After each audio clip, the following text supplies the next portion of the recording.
જય શ્રી કૃષ્ણ. એક પિતા એમના વૃદ્ધ પિતાને ગમે તેવા શબ્દો, તામસી શબ્દો બોલતા હતા. ઘરમાં બેઠેલા નાના તમામ બાળકો આ બધું જ સાંભળતા હતા.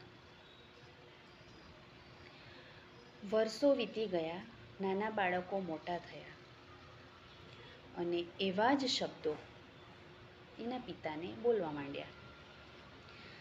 એ જ ક્ષણે પિતાની આંખમાં આંસુ આવે છે અને એમની આંખ ખુલે છે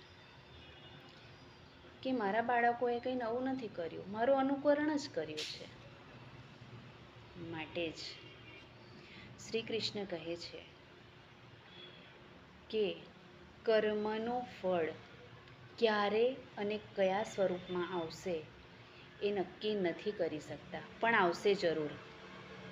માટે આજે એવા કર્મ કરો કે કાલે તમારા બાળકમાં જોઈને તમને ગર્વ થાય. આવી જ કર્મના સિદ્ધાંતની હૃદયસ્પર્શી વાર્તાઓ સાંભળવી હોય તો મારી સાથે જોડાયેલા રહેજો.